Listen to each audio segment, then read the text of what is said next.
22 जुलाई 2023 साकार मुरली सुनेंगे ईश्वरीय महावाक्यों को विस्तार से। मीठे बच्चे, आप मुझे मर गई दुनिया, बाप का बनना अर्थात देह अभिमान टूटना, एक बाप के सिवाय और कुछ भी याद न आए। प्रश्न, अंत का समय समीप देखते हुए कौन सा स्लोगन सदा याद रखना है? उत्तर, किनकी दबी रहेगी धूल में, किनकी राजा खाए, यह स्लोगन सदा याद रखो, क्योंकि अभी दुख के पहाड़ गिरने हैं, सबका मौत होना है। तुम बच्चे तो अभी पाप पर पूरा बलि चढ़ते हो, तुम्हारा सब कुछ सफल हो रहा है। तुम एक जन्म बलि चढ़ते, बाप 21 जन्मों के लिए बलिहार जाता है। 21 जन्म तुम्हें लौकिक माँ बाप के वर्षे की दरकार नहीं। द्वापर से फिर जैसा कर्म वैसा फल मिलता है। गीत, मैं एक नन्हा सा बच्चा हूँ। ओम शांति। यह तो मनुष्य मात्र जानते हैं कि ऊंचते ऊंच भगवान है। भगवान को हमेशा परमपिता परमात्मा कहते हैं और उनका ऊंचा नाम भी है, ऊंचा ठाव भी है, सबसे ऊंच मूल वतन में रहते हैं। अब जबकि गॉड फादर कहते हैं तो जरूर बच्चे ही ठहरे। ऐसे तो नहीं कह सकते हम फादर है। सर्वव्यापी कहने से तो सब फादर हो जाते। उनको तो हमेशा परे ते परे परमधाम में रहने वाला परमपिता परमात्मा कहा जाता है। ऊंच ते ऊंच भगवत, इसलिए सब भगत उनको याद करते हैं। कहते भी हैं भगवान को ही भक्तों को भक्ति का फल देने यहाँ आना पड़ेगा। वहाँ बाप है स्वर्ग का रचयिता, क्रिएटर जरूर नई दुनिया ही रचेंगे। तो वहाँ आएगा कहाँ? क्या पतित दुनिया में व पावन दुनिया में? देखो, यह बात अच्छी रीति धारण करने की है। तुम कोई छोटे नहीं हो, शरीर के आर्गन्स तो बड़े हैं ना। तुम जानते हो सभी बाप को याद करते हैं, समझते हैं यहाँ दुख है, हमको ऐसी जगह ले चलो जहाँ शांति सुख हो। ड्रामा अनुसार बाप को आना ही है, बनी बनाई बन रही, इसमें कोई फर्क नहीं हो सकता। वर्ल्ड की हिस्ट्री ज्योग्राफी चक्र लगाती रहती है, 4 युग फिरते रहते हैं। कलयुग के बाद होता है संगम युग। कलयुग और सतयुग के बीच का यहाँ है कल्याणकारी धर्मायु युग। यहाँ है पुरुषोत्तम युग, अर्थात उत्तम ते उत्तम मर्यादा पुरुषोत्तम बनने का युग। इस युग जैसा उत्तम युग कोई होता नहीं। सतयुग त्रेता का संगम युग कोई ऊंच नहीं है, उसमें तो 2 कला सुख की कम होती है। इस संगम युग की ही महिमा है। तुम जानते हो बाप तो है ऊंच ते ऊंच, ऐसे नहीं कि सर्वव्यापी है। बच्चे कितनी भूल करते हैं, परंतु भूल भी ड्रामानुसार ही होनी है। मैं फिर आकर अभूल बनाता हूँ। बाप कहते, मुझे तुम ऊंचते ऊंच भगवान कहते हो, मैं फिर तुम बच्चों को अपने से भी ऊंच बनाता हूँ। तब तो भगत याद करते हैं, लेकिन सर्वव्यापी कहने से मिट्टी में मिला दिया है तो खुद भी ऐसे कंगाल दुखी हो गए हैं। भारत सुखदाम था, अब दुखदाम है। अब बाप कहते हैं मैं तुमको अपने से भी ऊंच बनाता हूँ। मैं तो परमधाम ब्रह्मांड में रहता हूँ, तुम भी वहाँ रहते हो, फिर यहाँ आते हो पाठ बजाने। जानते हो ब्राह्मण है ऊंचे ते ऊंच चोटी, तो ऊंचे ते ऊंच शिव बाबा की क्या निशानी रखेंगे? वह तो एक स्टार है, जैसे आत्मा वैसे परमात्मा, चमकता है भ्रुकुटी के बीच में अजब सितारा। आत्मा का रूप है ही स्टार। यह बना बनाया ड्रामा है, इसमें सभी आत्माएं ब्रह्मांड निराकारी झाड़ में रहती है। जिसको निर्वाण धाम कहा जाता है। आत्मा ये निराकारी दुनिया स्वीट होम से आती है।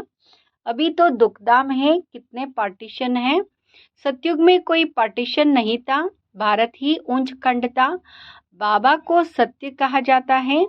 बाबा कहते हैं मैं सचखंड स्थापन करने आता हूँ, तो जरूर नई दुनिया स्थापन कर पुरानी दुनिया को मिटाना पड़े ना।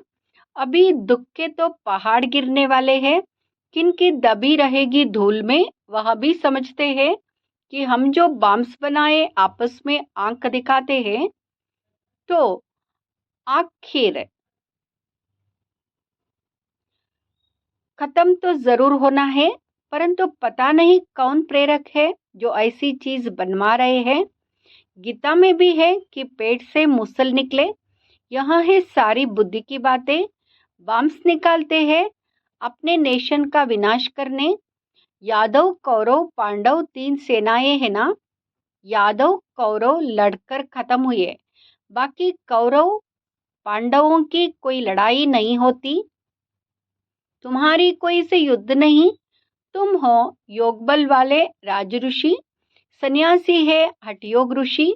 वह शंकराचार्य, यह शिवाचार्य। श्री कृष्ण आचार्य नहीं कहेंगे, वहां अब नॉलेज ले रहा है। फिर सो श्री कृष्ण बनने के लिए यह राजधानी स्थापन हो रही है। तुम पतित कांटों से दैवी फूल बन रहे हो, दैवी फूल बन रहे हो।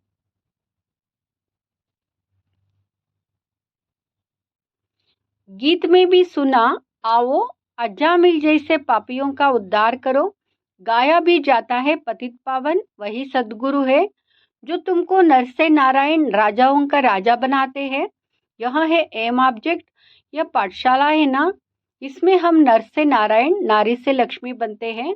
इसमें अंधश्रद्धा की बात नहीं। स्कूलों में एम ऑब्जेक्ट होती है ना। तुम बाप के पास आए हो बेहद का वर्षा लेने, वहां का वर्षा यहाँ लेना होता है। वहां है ही सुखदाम, यहाँ है दुखदाम। गीत में सुना, मैं छोटा सा बच्चा हूँ, तुम बच्चे हो ना, कोई 25 वर्ष का, कोई 20 वर्ष का। बाबा कहते एक दिन का बच्चा भी वर्षा ले सकता है। बेहद का बाप फिर भारत को हीरे जैसा बनाने आया है। सतयुग में कितने हीरो जवाहरों के महल थे, बात मत पूछो। फिर जब भक्ति मार्ग शुरू होता है, तो पतित राजाएं बैठ सोमनाथ जैसा मंदिर बनाते हैं। राजाओं के पास मंदिर होते हैं। आजकल तो बहुत ही मंदिर बनाते रहते हैं। सबसे मुख्य मंदिर किसने बनाया होगा? जो पूज्य से पुजारी बनते हैं, जरूर उन्होंने ही बनाया होगा। आप ही पूज्य, आप ही पुजारी। यह महिमा परमपिता परमात्मा की नहीं है, उनकी महिमा तो सबसे न्यारी है। हर एक मनुष्य की महिमा अलग होती है। ऊंचे ते ऊंच महिमा है बाप की, जिससे तुम 21 जन्मों का वर्षा पाते हो। फिर द्वापर से लेकर तुम लौकिक बाप का बच्चा बन जैसे जैसे कर्म करते हो, ऐसा जन्म लेते हो। धन दान करने से एक जन्म अल्पकाल का सुख का वर्षा मिल जाता है। राजा ही भी तो रोगी बनते हैं ना। स्वर्ग में तुम रोगी नहीं बनते हो। तुम्हारी एवरेज 150 वर्ष आयु रहती है। कितने हेल्दी रहते हो, बीमारी दुख आदि का नाम नहीं। शिव बाबा बच्चों के लिए सौगात ले आते हैं। इसको हथेली पर बहिष्ठ कहा जाता है। पुरुषार्थ करना चाहिए, चाहे सूर्यवंशी बनो, चाहे चंद्रवंशी बनो, चाहे सावकार प्रजा। एम ऑब्जेक्ट तो है श्री कृष्ण जैसा बनना। बाकी श्री कृष्ण वाच तो कभी हुआ नहीं है। यहाँ है भगवान वाच, समझाया जाता है। यहाँ है रुद्र ज्ञान यज्ञ, राजस्व अर्थात स्वराज्य प्राप्त करने के लिए। शास्त्रों में तो बड़ी कहानी लिख दी है। बाप पर बलि चढ़ने से बाप फिर 21 जन्म बलि चढ़ते हैं। बाप तुम बच्चों को ऊंचे ते ऊंच बनाते हैं। ब्रह्मांड में रहने वाले ब्रह्मांड में रहने वाले ब्रह्मांड के मालिक ठहरे ना, फिर तुम विश्व के मालिक बनते हो। मैं विश्व का मालिक नहीं बनता हूँ, तुमको बनाने के लिए आता हूँ, तुमको बनाने के लिए आता हूँ।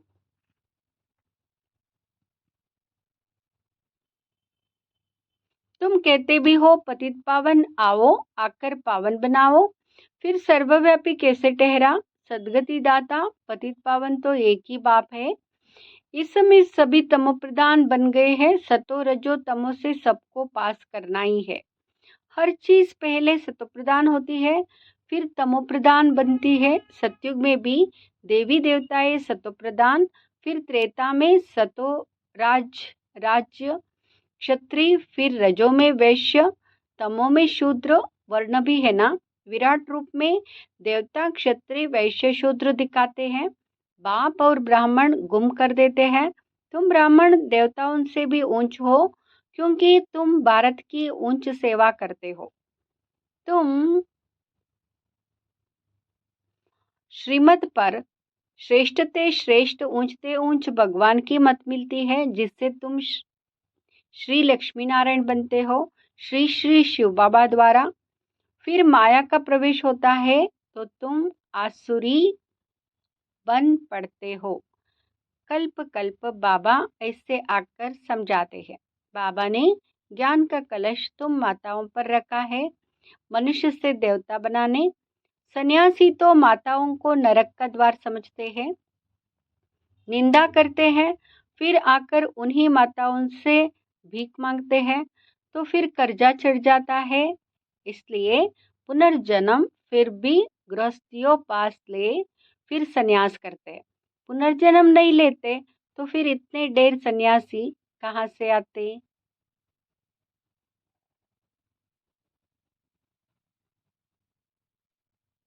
भारत पवित्रता संपूर्ण निर्विकारी दुनिया कहा जाता है। बरोबर देवताओं के आगे महिमा गाते हैं। आप सर्वगुण संपन्न, फिर अपने को कहते मैं निर्गुण, हारे में कोई गुण नहीं। सर्वगुण संपन्न यहाँ शिव बाबा की महिमा नहीं है, यहाँ देवताओं की महिमा है।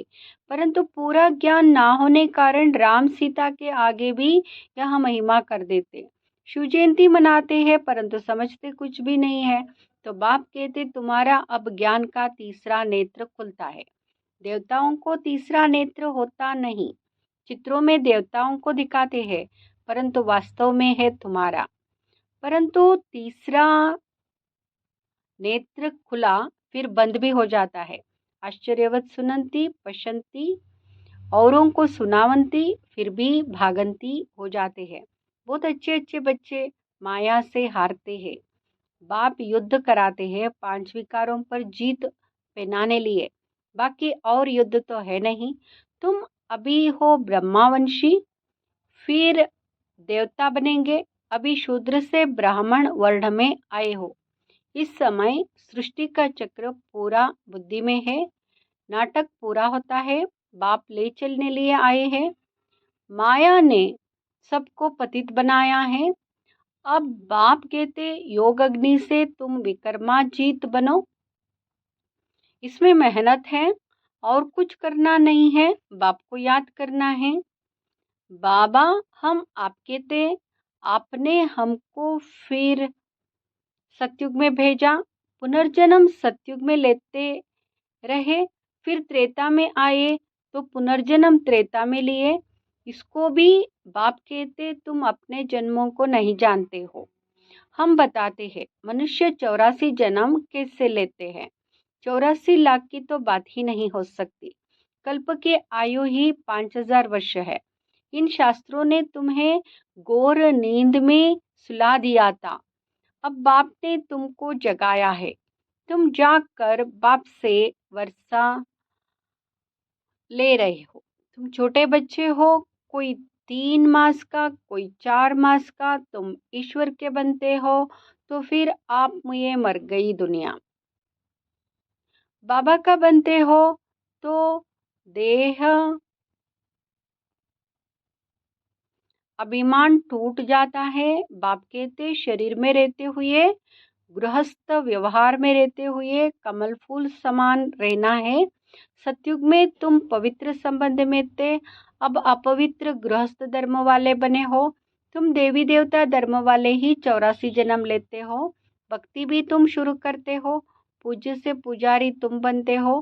पहले तुमने अव्यभिचारी भक्ति की, अब भक्ति भी व्यभिचारी बन पड़ी है।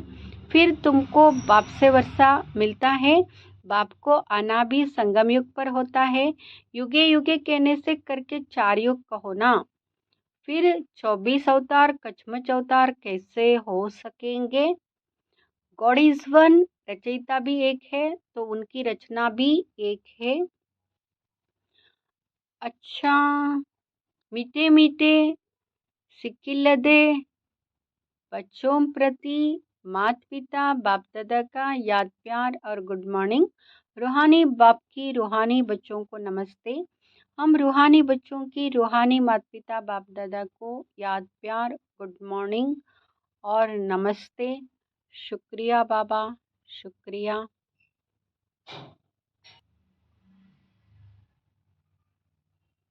धारणा के लिए मुख्य सार, स्वराज्य के लिए बाप पर बलि चढ़ना है। एम ऑब्जेक्ट का सदा सामने रखनी है।